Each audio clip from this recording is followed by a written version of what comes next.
disponível no sistema para vocês. Tá? Gravando, então. A ideia primordial é justamente essa visão da sociedade disciplinar, os mecanismos de controle que existem dentro da sociedade que exercem forte poder sobre o indivíduo.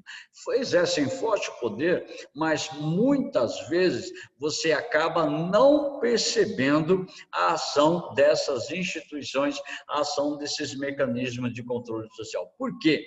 Você acaba sendo submisso a esses mecanismos de controle.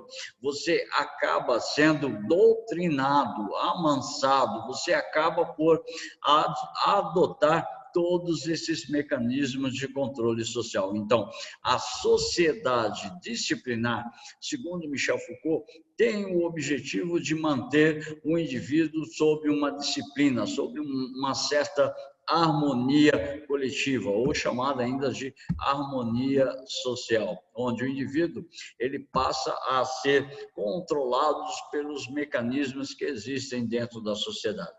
Michel Foucault, tá?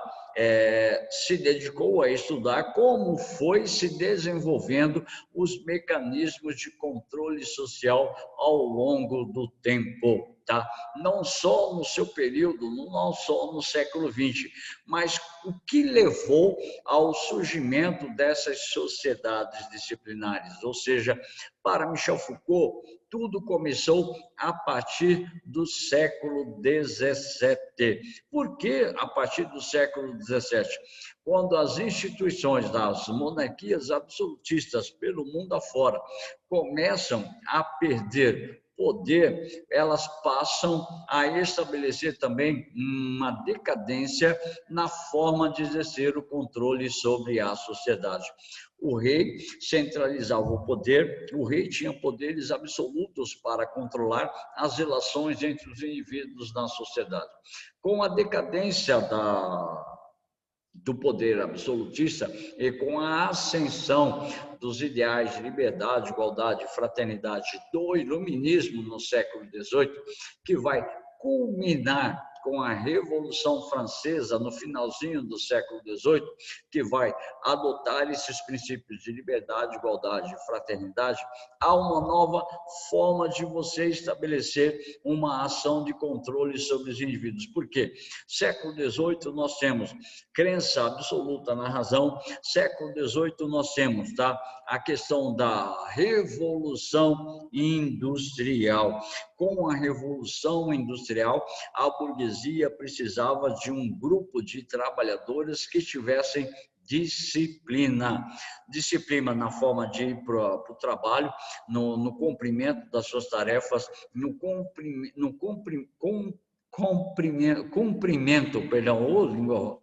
cumprimento das normas, das regras instituídas pela fábrica, no cumprimento do tempo de execução do trabalho e na frequência aos dias de trabalho na fábrica. Então, manter uma certa disciplina sobre os indivíduos, sobre os trabalhadores, era uma função essencial das instituições, as fábricas. Então, a fábrica passou a contar com a família, com a escola, com a religião, com as diversas outras instituições sociais para manter um controle da atividade do indivíduo. Essas mudanças sociais ocorridas a partir do século XVII intensificou-se no século XVIII, no século XIX, principalmente, grava aí, principalmente com a Revolução Industrial, com o Iluminismo e a Revolução Francesa. Então, esses ideais, essas mudanças que passam a ocorrer nesse período, promovem transformações muito grandes no interior da sociedade. Então, tudo isso leva a alterações do jogo do poder, que foi sendo gradativamente pelo que Foucault denomina de sociedades disciplinares, as quais atingiram seu apogeu no século XX.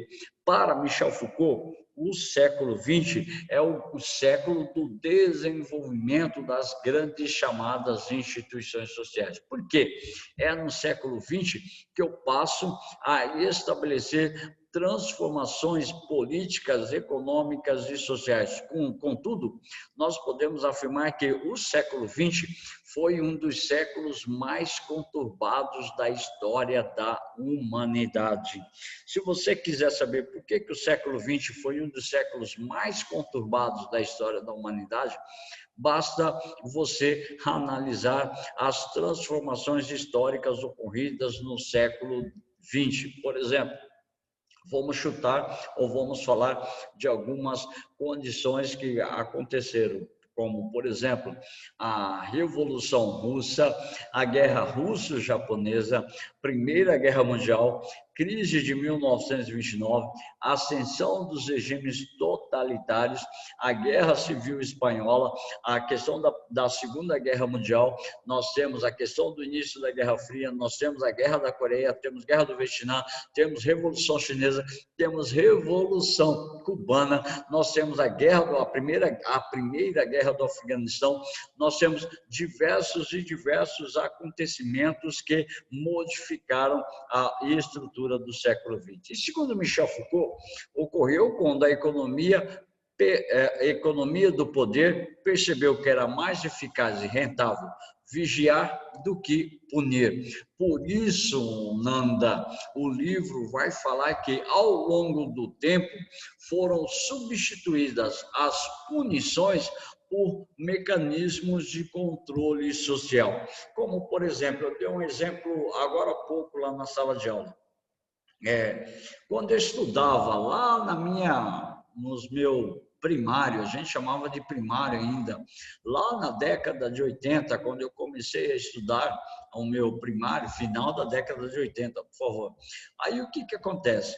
Quando a gente não fazia tarefa, ou quando a gente não sabia a lição, a professora dava uma palmada na nossa mão. Só que a palmada era feita com a chamada palmatória, ou seja, um pedaço de régua, um pedaço de madeira e pá, na nossa mão. Hoje, ninguém mais é punido fisicamente desta forma com a qual eu acabei de expressar.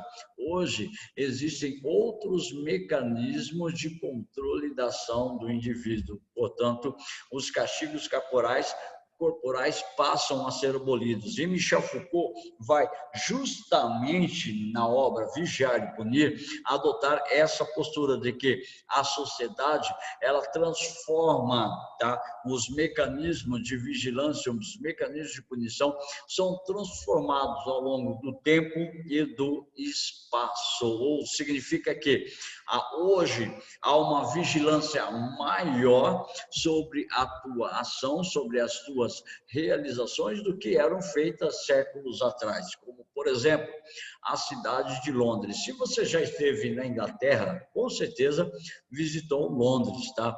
Se você não teve, você pode perceber por meio da internet, por meio da análise, até mesmo filmes que passam a respeito da capital inglesa. Aí o que acontece? É a sociedade, a capital mais vigiada do mundo. Para onde quer que você vá, para qualquer instituição, qualquer estabelecimento onde você entre, tem uma câmera te filmando. Segundo a perspectiva da sociedade inglesa, é melhor, justamente dentro dessa ideia de Foucault, é melhor eu vigiar do que punir, porque muitas vezes quando eu executo a punição, muitas vezes essa punição ela é injusta. Como, por exemplo, eu creio que vocês já passaram por essa situação, porque eu também já passei. E era muito comum, muito comum. Hoje eu creio que não é tão comum assim. Na sala de aula, sumiu, por exemplo, a caneta da Mariazinha. A Mariazinha, roubaram minha caneta, professora. Se a caneta da Mariazinha não aparecer, ninguém sai para o recreio, ninguém sai para o intervalo. Então, essas práticas, eram muito comuns, onde você acabava punindo indivíduos que não mereciam receber a punição. No caso, Michel Foucault ele vai falar que essa vigilância, essa submissão a esses mecanismos de controle estabelecem uma melhor forma de você punir adequadamente aquele que merece a punição. Como, por exemplo, se não merece ser punido, se o indivíduo não merecia ser punido, então você não precisava aplicar a punição a ele. Então, como, por exemplo, uma câmera em sala de aula vai me mostrar adequadamente quem foi o indivíduo responsável pela prática da atividade. E isso decorre diretamente na punição. Segundo Michel Foucault, tá? Essas ideias nós temos assim, de um extremo ao outro, nós temos dois extremos dessa ideia da punição. Diz assim, no extremo, a punição da instituição fechada, toda voltada para as funções agressivas, violentas, para servir de modelos aos outros, como, por exemplo, ao caso que eu falava da palmatória. Eu não fazia a tarefa justamente porque era uma obrigação minha. Eu também fui adolescente, eu também fui criança. Eu fazia a tarefa, eu cumpria com a lição com medo de ser punido, por medo de uma agressividade por parte da minha professora, do meu professor e até mesmo da minha própria mãe. Caso eu chegasse em casa, ela já abria a mãozinha da gente para ver se tinha uns pontinhos vermelhos. Se tivesse uns pontinhos vermelhos, recebeu palmatória na escola, se recebeu a palmatória na escola, apanha em casa. Então, eu estudava não porque eu era assim motivado para poder estudar. Na verdade, a motivação era essa. Se você não estudar, se você tirar nota baixa, você vai levar uma surra. Então, dentro desse mecanismo de controle, eu fui desenvolvendo as minhas atividades. Então, está ligado diretamente a um lado. Do outro lado, nós temos a disciplina, um dispositivo funcional que deve melhorar o exercício do poder, tornando-o mais rápido, mais leve, mais eficaz. Um desenho das correções sutis para a sociedade que está por vir. Então, ocorre das duas formas. Ou você utiliza mecanismos de controle, onde esses mecanismos de controle eles estabelecem, tá, a punição, a rigidez da punição, ou você utiliza o mecanismo de controle baseado na disciplina. E essa disciplina, ela está ligada diretamente à condição de controle social do indivíduo dentro do âmbito coletivo. Deixa eu ver aqui, olha aqui. Como, por exemplo, hoje, se você tem, alguns indivíduos que cometem o crime, tá? O crime pressupõe uma certa punição, tá? Pressupõe uma certa punição. Só que antes, essa punição, antes dela ser um mecanismo de vigilância da sociedade, Michel Foucault fala que no extremo nós temos, deixa eu passar aqui rapidinho, tá? Cadê? Aqui. O crime passa a ser punido como uma simples não, cadê? Não é aqui, cadê? Deixa aqui. O primeiro tópico, por favor, diz assim: vamos voltar para vigiar e punir. Diz assim: para Michel Foucault, analisando as sociedades do século 17 e 18, ele fala assim: para explicar as sociedades de controle, Michel Foucault cita tenebrosos trechos de sentenças comuns aplicadas a criminosos no século XVII e século XVIII. Trata-se de decepamentos, perfurações, esquartejamentos, enforcamento, fuzilamento do indivíduo, tá? Então, e outros mecanismos. Trata de punição com e outros mecanismos de punição que buscavam dar o exemplo para a população, mostrando que qualquer crime não compensa ou que qualquer crime ia direto contra contra a figura do soberano. Agora, veja esta informação, tá ok? China executa 2 traficantes na frente de crianças para educá-las, tá? Eu recebi no meu telefone esta informação. Então, China executa traficantes na frente de crianças para educá-las. Eu não sei se vocês conhecem o sistema lá da China. Então, lá na China é assim, se você cometeu algum crime, se você é traficante de droga, ou se você cometeu algum ato absurdo, muitas vezes você recebe como pena, tá ok? A pena de morte, ou seja, um fuzilamento. E aqui nesse caso, um caso bem absurdo. Deixa eu pegar aqui, deixa eu ver se eu consigo copiar para a gente poder ver, para quem quiser o interesse, poder verificar a reportagem. Deixa eu achar ela aqui no computador, que recebi, deixa eu ver.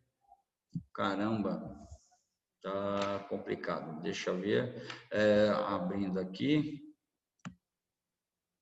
Deixa eu pegar aqui, cadê? Achei, não achei. Não achei. Cadê?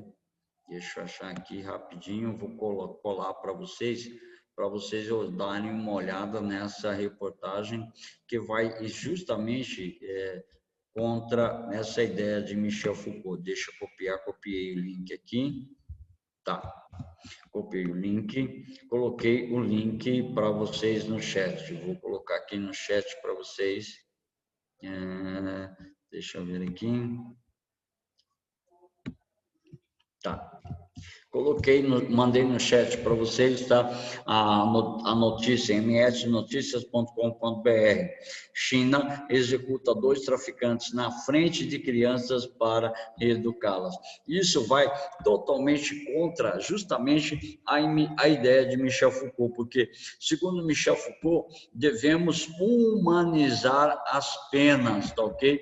Eu devo humanizar as ações e não devo usar castigos corporais como são feitos, como eram feitos na época do desenvolvimento das imagens acerca da punição. Ou seja, justamente Michel Foucault, ele fala que essas penas, essas punições, elas devem ser humanizadas. E o processo dessa humanização dessas penas vem através da Carta dos Direitos do Homem e do Cidadão de 1948, ou seja, a Declaração Universal dos Direitos do Homem e do Cidadão.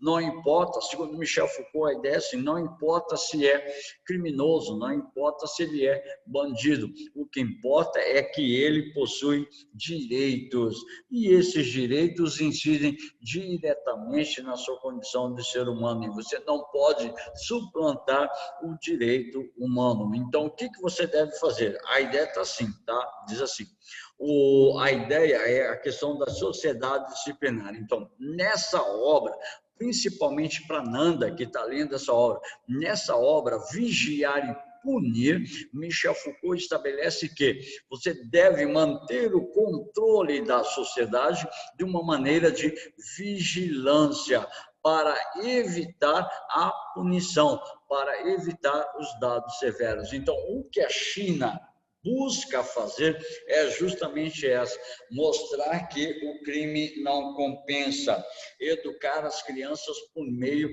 dessas condições como se fosse assim o máximo, o auge do desenvolvimento da questão da educação na China. Opa, deixa eu ver aqui, deixa me mandar uma mensagem no chat, tá? Sociedade de controle, Liara, não é só a sociedade que pune, e sim a sociedade que mantém também uma vigilância sobre os indivíduos. Por isso que Michel Foucault pega século XVII, XVIII, XIX, porque até lá o mecanismo de controle era somente a punição. A partir do século XX, essas sociedades de controle vão abandonando gradativamente a punição para o mecanismo de vigilância. Então, há uma substituição da punição pela ação da vigilância, tá? Eu vou manter o controle social, como, por exemplo, a sala de aula, a escola. A escola é um dos mecanismos de controle social. Até a década de 80, em alguns lugares do Brasil, era muito comum a punição do indivíduo que não cumprisse com a tarefa. A partir da década de 90, exerce-se uma vigilância sobre o indivíduo. E, a partir do século 21, a vigilância intensifica. Eu vou citar como exemplo a colocação de câmeras na sala de aula. Então, ou seja, essa câmera em sala de aula, basicamente, ela possui diversas outras funções, além de inibir a ação do indivíduo. Ela é considerada um mecanismo de proteção aos indivíduos que estão na sala de aula. Aluno, professor, tá?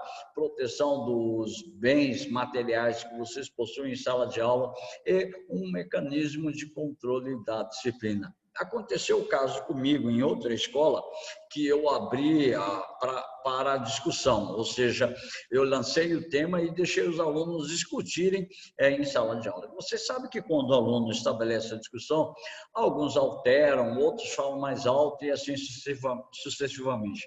Não demorou 5 minutos e a coordenadora estava em sala de aula, abriu a porta, começou a gritar, pedindo disciplina, mas respeito na sala de aula. Eu estava só observando, tá? E os próprios alunos falaram, professora, mas o professor deixou aberto para a gente poder discutir, para a gente poder verbalizar. Aí elas enrolou e saiu da sala de aula. Ou seja, é um mecanismo de vigilância. Você vai, deixa passar rapidinho, depois eu volto.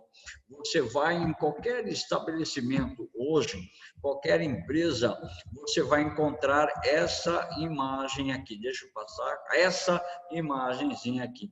Você vai encontrar esse cartaz, você vai encontrar essa ideia. Sorria, você está sendo filmado. Além de eu estar sendo filmado, agora eu tenho que sorrir. Por quê? Essa é uma estrutura de manutenção do controle da ação do indivíduo. Portanto, a sociedade está sob constante vigilância. Então, diz assim, para Michel Foucault, a sociedade disciplinar basicamente transforma-se num mecanismo de controle social através da conjugação das várias técnicas de classificação, seleção, vigilância e de controle que se ramifica pelas sociedades a partir de uma cadeia hierárquica vindo do poder central e se multiplicando numa rede de poderes interligados. Essa rede de poderes interligados é aquilo que nós falamos, a microfísica do poder. Escola, família, religião, Estado, manicômio, prisão, tá? Todas essas instituições visam estabelecer o controle da disciplina sobre o indivíduo. Então, a ideia é o mecanismo de controle. Por exemplo, a escola. Querendo ou não, vocês reconhecem a autoridade do seu professor sobre você. Querendo ou não, você reconhece o poder que o professor possui dentro da sala de aula. Mas por que você reconhece essa ação? Não pelo simples fato do professor ser o professor, dele ser legal, dele ser o professor chato, dele ser o professor que mais cobra as normas, as regras, as leis. E sim pelo fato dele representar a instituição. Mas não é somente um professor que tem o poder, são os vários professores que vocês têm, que você estabelece uma submissão a este controle do professor. Portanto, você está submisso a esses poderes, seja ele de um, de outro professor, seja ele da coordenação. Então, Para Michel Foucault, há uma rede de poderes que estão interligados. E quando você sai da sua escola, você vai para casa, em casa também você tem um mecanismo de controle social.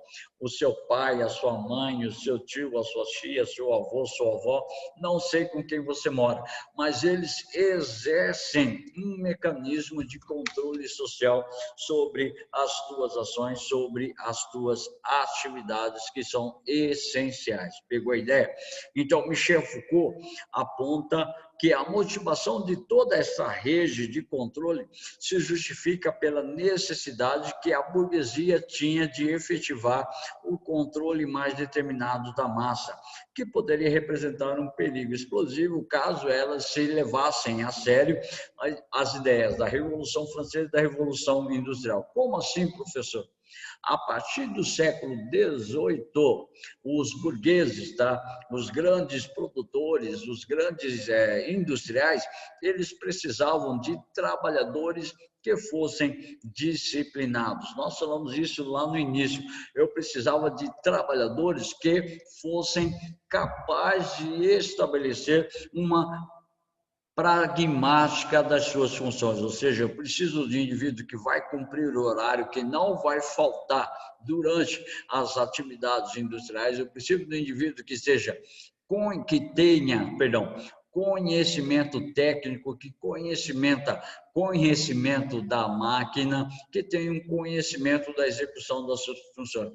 Eu preciso de um indivíduo que esteja sobre um controle, eu preciso de um indivíduo que o indivíduo não vá, tá, na luta pelas ideias de liberdade, igualdade, fraternidade, porque ele vai estabelecer greves, ele vai estabelecer movimentos contra a produção industrial e isso vai prejudicar, tá, a minha produção. Então, a lógica dessa sociedade de controle ou essa sociedade disciplinar surge com a Revolução Industrial. Para manter o controle sobre o indivíduo, eu preciso de indivíduos dóceis, eu preciso de indivíduos adestrados. É por isso que ele vai falar nessa obra do termo chamado corpo dócil. Eu falei para os nossos alunos das aulas do presencial agora há pouco que eles estão basicamente submissos à estrutura dentro da escola, onde eles sentam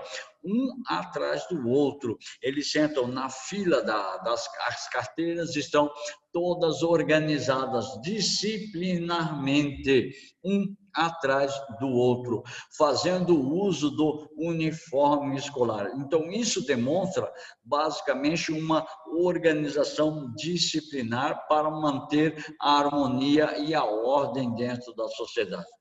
Para explicar a sociedade de controle, a Iliara, aquilo que você perguntava, tá? Cita tenebrosos textos das sentenças, como nós falamos, tá? Isso aqui nós já vimos, não diz assim. Logo, ao longo do tempo, a dinâmica punitiva se altera no esfacelamento deste poder absolutista. Então, a sociedade de controle antes era uma sociedade somente punitiva. Hoje nós temos uma sociedade de vigilância, ou seja, pouco a pouco, paulatinamente, o crime passa a ser punido com uma simples retribuição do ato cometido. Como exemplo, alguém que tivesse esfaqueado o indivíduo deveria ser esfaqueado semelhantemente pelo carrasco. Agora, não tinha mais o direito de fazer o criminoso sofrer, além do que havia sido determinado pelas licenças, ou seja, um retorno ao Código de Italião. Olho por olho, dente por dente. Esfaqueou, vai esfaqueá-lo. Matou por tiro, mata ele também. Então, essa ideia foi muito comum através do século XVIII e do século XIX. Até que Michel Foucault, ele estabelece lá no final do século XX, século XIX, transição para o século XX, começa uma nova ideia, a humanização das penas, tá? Agora, ao invés de utilizar as punições, ao invés de utilizar os castigos corporais, eu passo a utilizar o encarceramento. Então, assim, mesmo essa forma atenuada, mais brutal de punição, foi somente uma transição para o surgimento da punição através do encarceramento, que a partir dos meados do século XVIII veio a substituir toda a estrutura de punição aplicada anteriormente, porque eu posso tentar resgatar o indivíduo por detrás do criminoso. Deixa eu fazer uma pergunta para vocês. Quem souber e quem quiser, responda. No Brasil colonial, tá? Até antes da independência, nós tivemos alguns casos de punições severas, com mutilações, tá? Com enforcamentos e com diversas outras punições assim, para fazer o indivíduo sofrer. Eu quero saber de vocês 3 casos, tá? No Brasil, principalmente Brasil, era Brasil colonial, 3 casos do Brasil colonial que conduziram às questões de punições severas, tá? Deixa eu ver. Quem quiser pode responder. Deixa eu ver aqui, me mandaram a mensagenzinha, eu vou verificar, tá? Me mandaram aqui. Liara, Tiradentes é o caso mais conhecido, tá certo. Agora, mais 2 expressões, deixa eu ver, mandaram aqui, deixa eu ver. Tiradentes, tá certo. Larissa Zan, Tiradentes, tá certo, mas é um caso. Agora eu preciso de mais 2 casos dentro do Brasil de punições severas. Alguém lembra?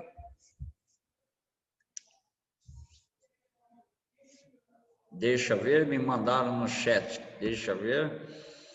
Não. Os indígenas não foi assim basicamente uma punição, foi uma condição de naturalidade, tá ok? Dentro dessa ideia. Então, os indígenas não entram. Então, casos de punições severas aos indivíduos que foram, vou dar a resposta praticamente, aos indivíduos que foram contra uma norma, uma ideia do governo português. Deixa eu ver, mandaram para mim aqui. Antônio Conselheiro, não. O Antônio Conselheiro não foi punido, Liara. O Antônio Conselheiro morreu durante a Guerra de Canudos, tá? Então, joga fora, tá? Nós podemos falar assim, tá? O Tiradentes é um dos exemplos clássicos, é o exemplo assim, um dos exemplos mais clássicos, mais conhecidos da história do Brasil. Mas nós temos o caso do Frei Caneca, da Confederação do Equador. O Frei Caneca, ele foi fuzilado, tá? Não sei se vocês lembram a respeito da Confederação do Equador, mas o Frei Caneca ele foi fuzilado. Nós temos também lá atrás nos chamados movimentos emancipacionistas, tá? Nós temos a ideia de Felipe dos Santos, ou seja, movimentos nativistas, emancipacionistas não, movimentos nativistas, onde Felipe dos Santos, lá em Vila Rica, na Minas Gerais, comandou a sedição de Vila Rica, ou seja, ele foi enforcado, arrastado por toda a cidade de Vila Rica e depois daquilo que sobrou do corpo dele, ele foi esquartejado. Então, as sociedades eram basicamente essas estruturas de punição que aconteciam quando alguém se levantava contra o Estado, quando levantava contra uma norma, uma regra social. A partir do século XVIII, mais precisamente, a partir do final do século XIX, essas punições elas passam, tá, a ser substituídas pela estrutura do encarceramento, ou seja, eu vou deixar de punir o indivíduo e vou levá-lo para o cárcere. Mas por que colocá-lo no cárcere? Lembrando que o encarceramento também era uma forma de punição comum para os estados absolutistas quando tinham alguma oposição, alguns inimigos. Ele encarcerava um indivíduo, ele deixava trancafiado durante anos, para não colocar em risco o seu poder. Então, segundo Michel Foucault, nas sociedades do século XX, o encarceramento vem em substituição dessas penas corporais, dessas penas severas, dessas penas consideradas por ele penas brutais. O encarceramento seria uma forma de tentar resgatar o cidadão por detrás do criminoso.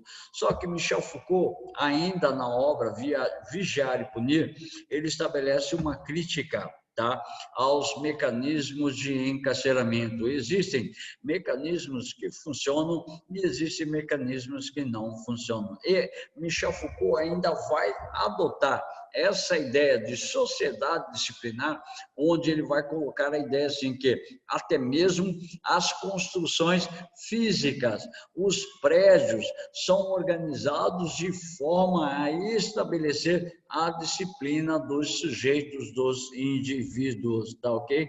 A existência de mecanismos disciplinares é anterior ao período que Foucault denominou de sociedade disciplinar, tá? Mas antes era de forma isolada e fragmentada.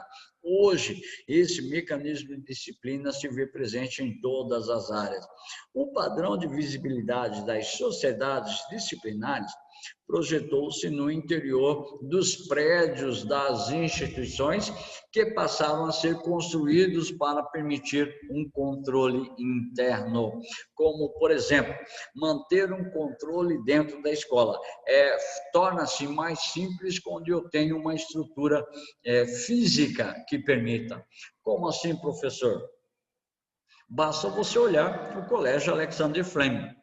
O Colégio Alexander Fleming tem o bloco da educação infantil, tem o bloco do ensino fundamental 1, o bloco do ensino fundamental 2 e o bloco do ensino médio. Então, essas ideias estão ligadas diretamente ao mecanismo da disciplina, porque eu tenho o bloco do fundamental 1, fundamental 2 e o fundamental do ensino médio. Então, eu tenho um mecanismo de controle do meu local.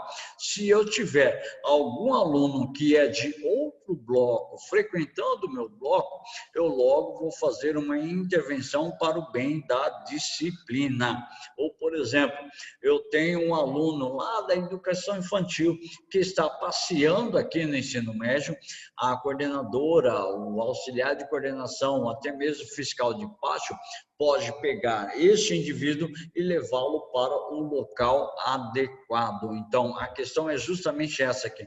Os prédios mantêm um certo controle dos indivíduos. E vou falar uma coisa, quando eu estudava meu ensino, na verdade era primário, a gente chamava de primário, tá?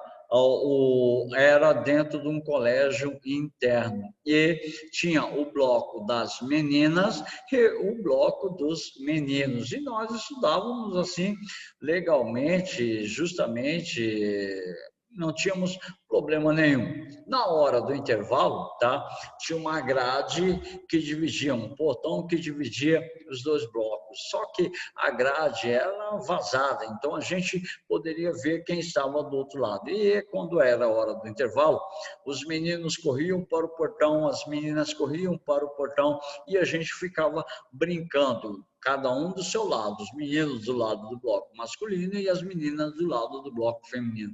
Quando rompeu essa ideia de divisão ou segregação do espaço, tá? As meninas foram para a sala de aula dos meninos e os meninos vice-versa. Só que mesmo dentro da sala de aula tinha uma divisão para manter o controle e a disciplina.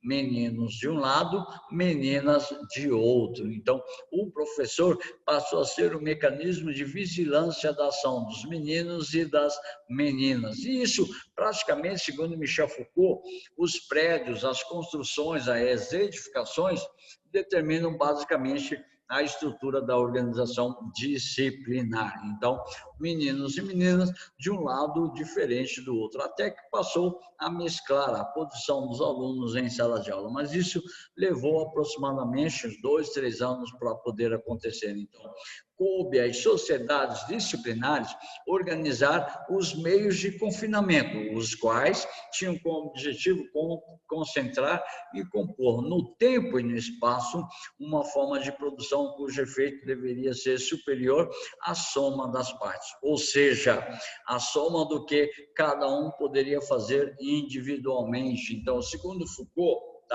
as instituições estabeleceram um processo de organização dentro da estrutura dos prédios, dentro da estrutura ideológica, para manter na instituição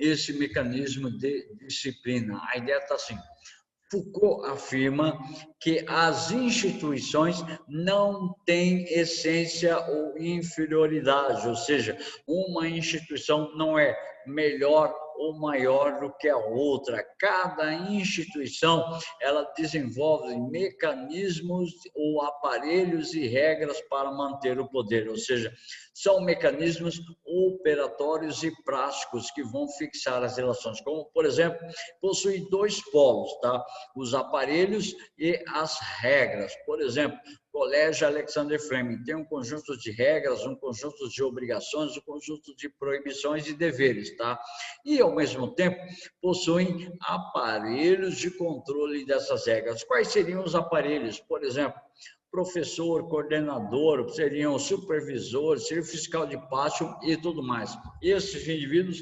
servem para estabelecer um controle sobre as regras sociais, ou seja, e possui um polo negativo que compreende a prática do poder em sujeitar e reprimir. O polo positivo consiste em produzir, mobilizar forças. É por isso que, por exemplo, nós temos, dentro do período dos regimes militares na América Latina e também no Brasil, nós temos um forte poder de repressão, O mecanismo de repressão vai em relação a todos aqueles que possuem uma conduta desviante. Quem possui uma conduta desviante é aquele que vai contra o padrão estabelecido, aquele que vai contra a estrutura da sociedade, que foi estabelecido dentro da sociedade. Então, existem esses 2 polos, o polo do reprimir, da palmatória, do castigo, ficava de joelho atrás da porta. Se você estivesse bagunçando, se você tivesse não tivesse feito as suas atividades, você ia acabar de castigo atrás da porta. E isso acontecia regularmente. Hoje, a ideia é conduzir o indivíduo a produzir, mobilizar as condições para que ele possa estabelecer uma certa aprendizagem, desenvolver o padrão de autonomia dentro do indivíduo. Então, isso são geradas por diversas condições dentro dessas sociedades, certo?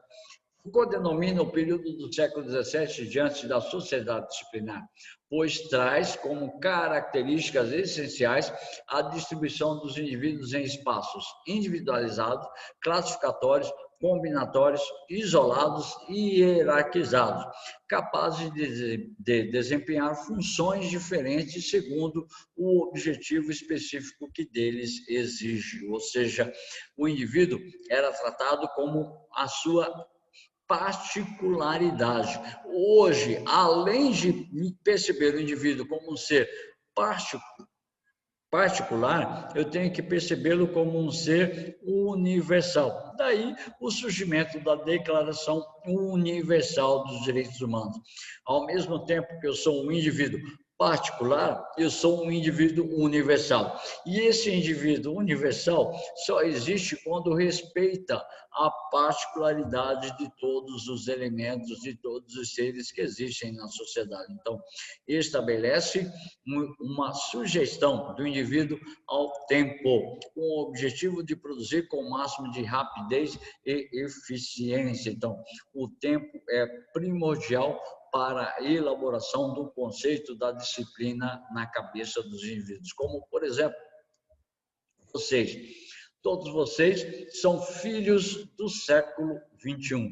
Todos vocês nasceram no século XXI e passam a estabelecer os padrões dentro do século XXI. Eu sou um sujeito de transferência, ou de transformação, de adaptação ao século XXI, porque toda a parte da educação que eu tive foi durante o século XX. Então, há um processo de modificação, um contínuo processo de transformação que ocorre dentro deste tempo que foi colocado para a gente. Então, a vigilância também se expressa como um dos seus instrumentos de controle, de maneira contínua, perpétua e permanente. Portanto, a essência das instituições que buscam a eficiência da sociedade disciplinar hoje é a sociedade do controle, da vigilância, substituindo a ideia da punição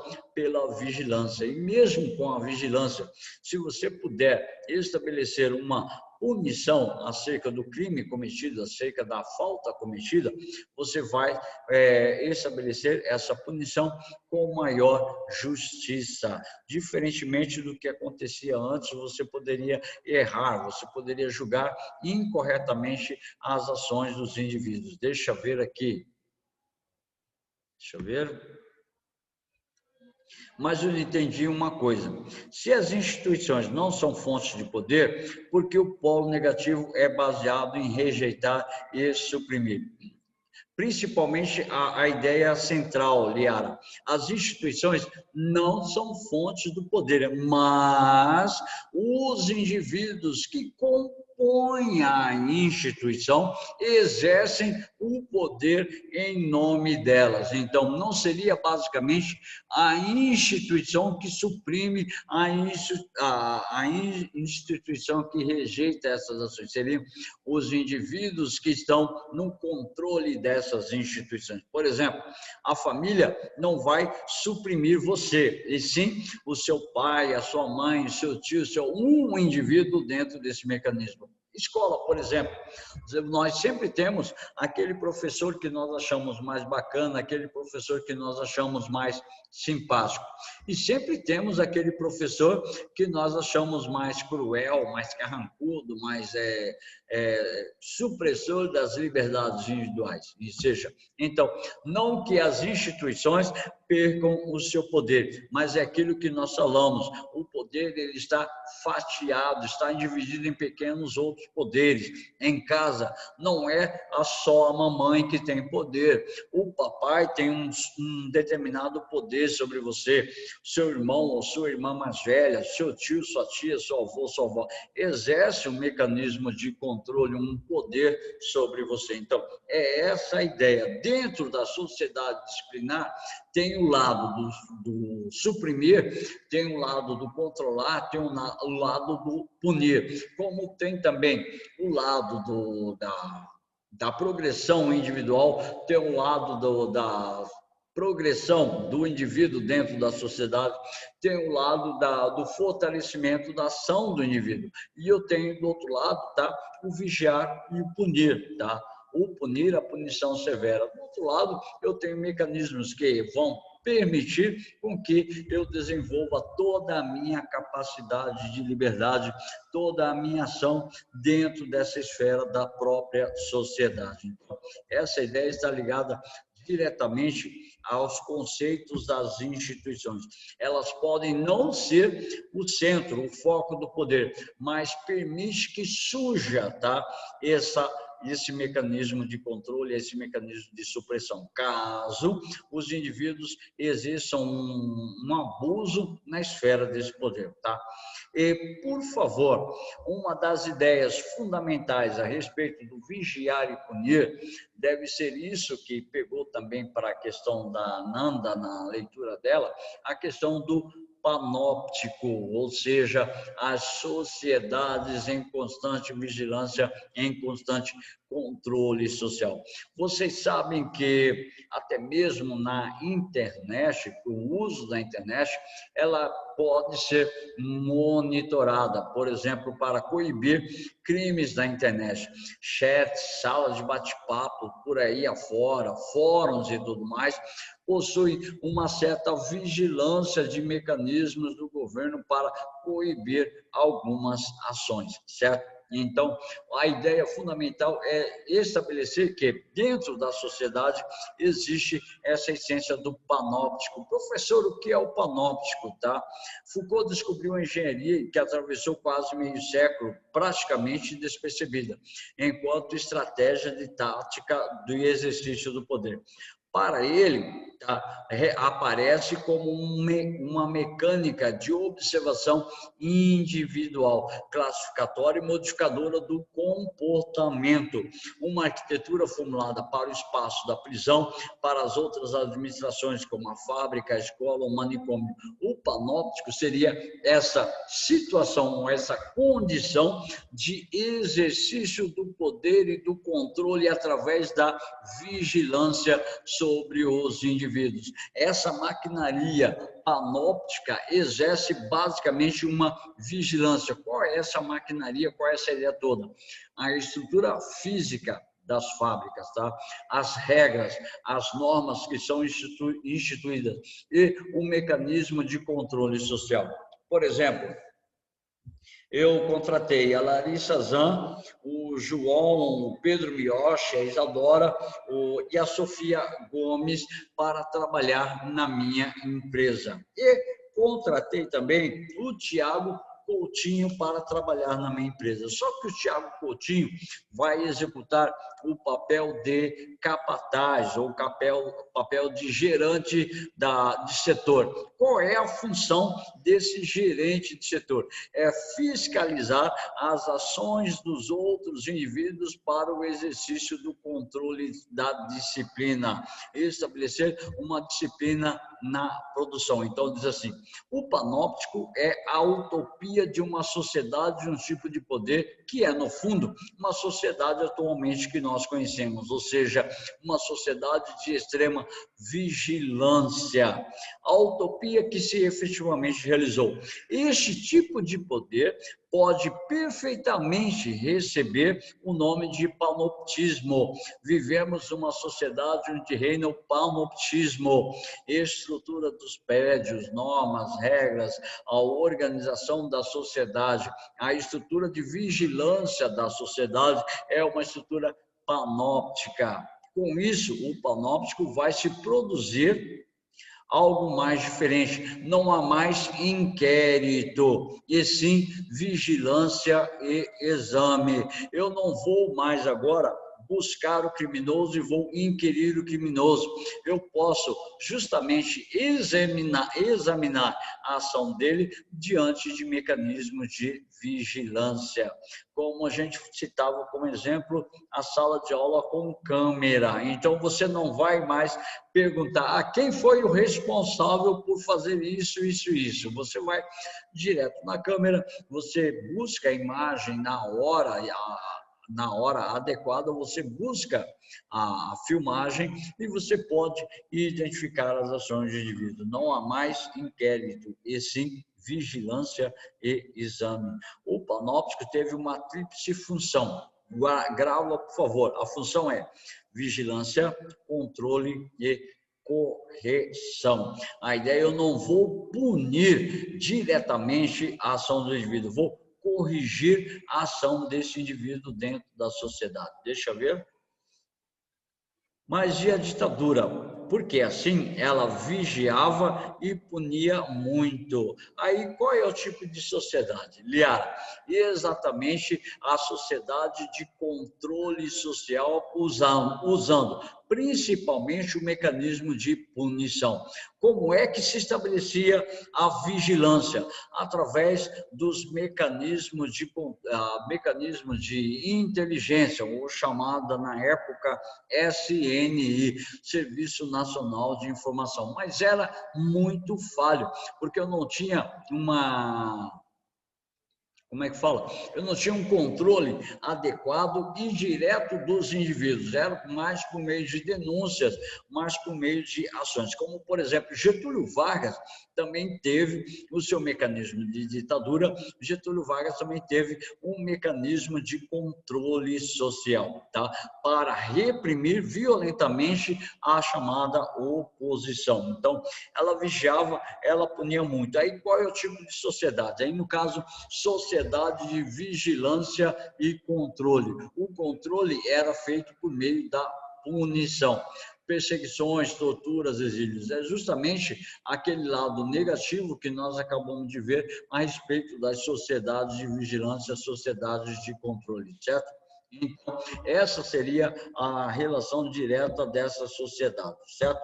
Então, estabelecida essa ideia, nós podemos falar assim que a função da sociedade ou do panoptismo dentro da sociedade é vigiar, controlar e corrigir. Por isso, quando vocês chegam, por exemplo, no terceiro ano de ensino médio, eu, professor, não preciso mais estabelecer punições acerca de vocês, alunos do terceiro ano, porque você já assimilou, desde a sua educação infantil, você já assimilou as normas, as regras, as leis dentro da sociedade. Embora, em alguns casos, tenham alguns indivíduos que cometam algumas condutas desviantes na sala de aula, como bagunça, como não realização da tarefa. Aí você vai executar uma correção da ação daquele indivíduo, como, por exemplo, você vai aplicar uma advertência, você vai publicar alguma suspensão e assim sucessivamente, mas não é um caso de uma punição, tá ok? Seria uma ideia de correção da ação daquele indivíduo. Ele vai estabelecer um mecanismo de estrutura, de tentativa de corrigir a ação daquele indivíduo para que ele não volte a executar a mesma ação, certo? Aí, para a gente poder encerrar a nossa aula, vamos encerrar 10 horas, porque nós não tivemos hoje a aula de redação, certo?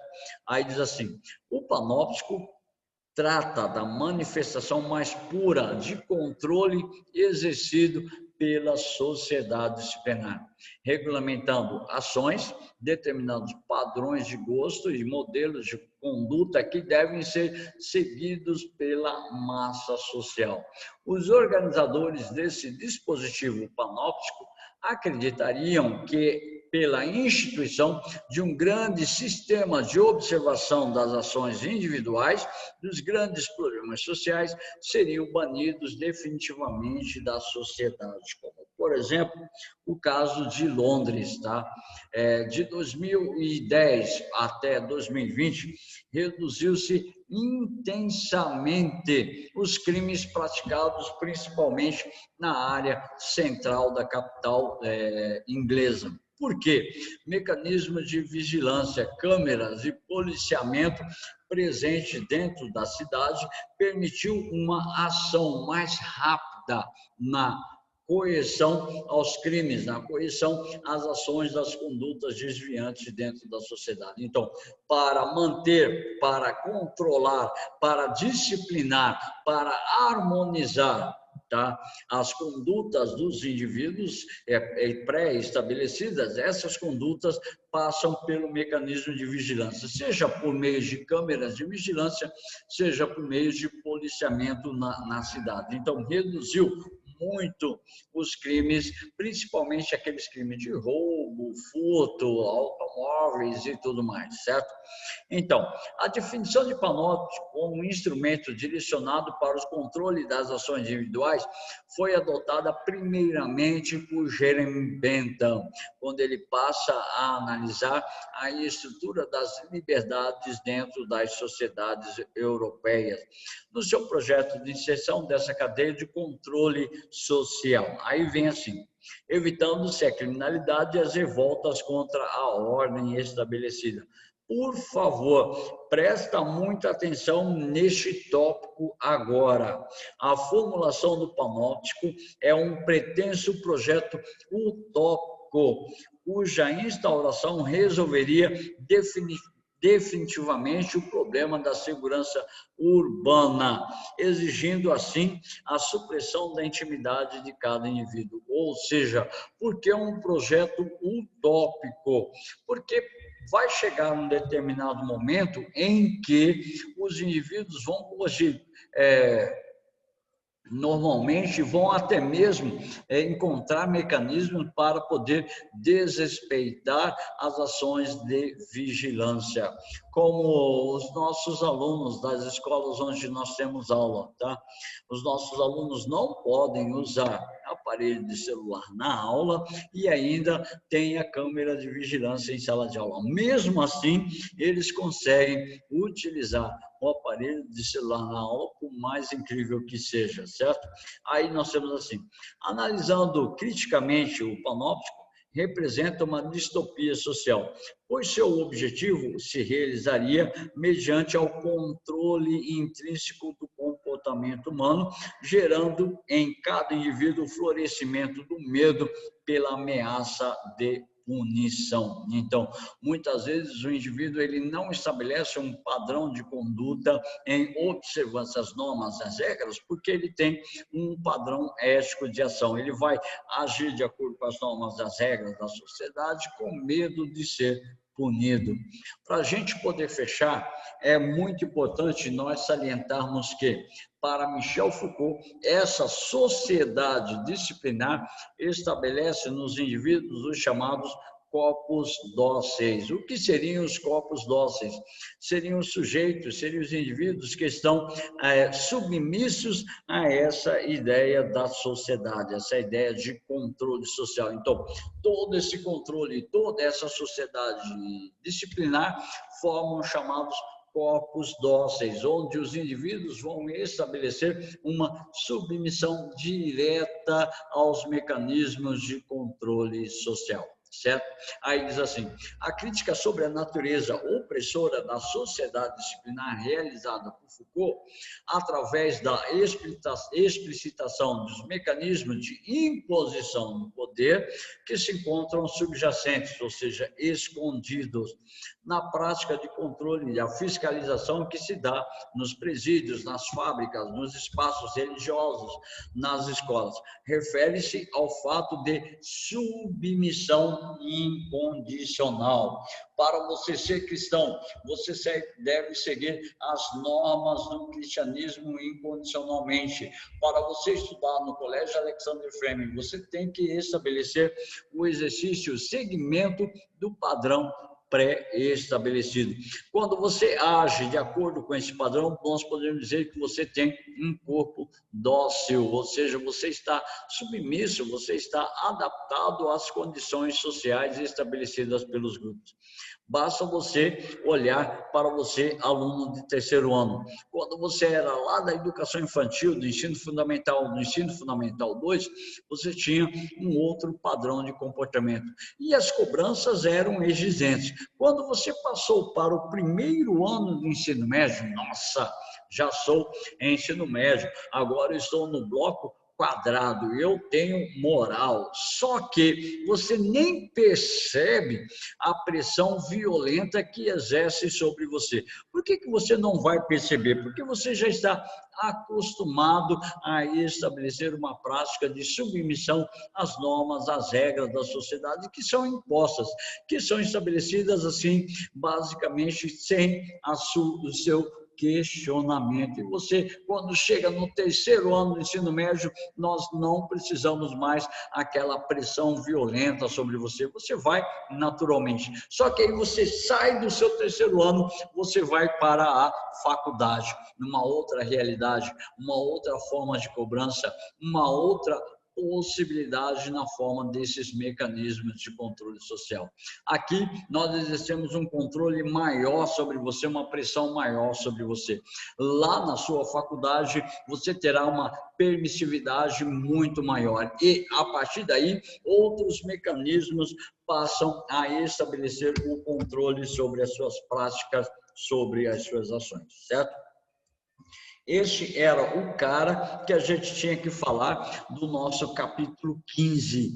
Aí tem Gilles Deleuze e Guattari, aí tem Luc Ferry, aí tem Jacques Derrida, aí tem outras ideias. Esses caras nunca caem em prova de vestibular nenhum, nem Paraná, nem Rio de Janeiro, nem São Paulo, nem Minas, nem Brasília, nem Mato Grosso do Sul. Mas as ideias estão centradas diretamente em Foucault. Então, vigiar e punir é o mecanismo primordial a respeito da crítica de Michel Foucault acerca da sociedade disciplinar. Então, eu tenho que vigiar para evitar uma punição acerca dos indivíduos. Eu vou vigiar os indivíduos para que não haja a necessidade de impor mecanismos de punições dentro da minha própria sociedade.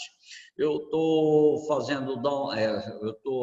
baixando o videozinho, eu vou gravar ele na aula no sistema. Hoje à tarde eu deixo disponível no sistema, tá ok? Agradeço a paciência de vocês, agradeço a presença de vocês durante a aula. Um beijo carinhoso, uma boa semana de atividades para vocês, certo? Beijo, tchau, tchau. Beijo, Ronei, obrigada. Tchau, Ronei, obrigada. Valeu, tchau, tchau. Beijo. Tchau, Teco, brigadão. Tchau.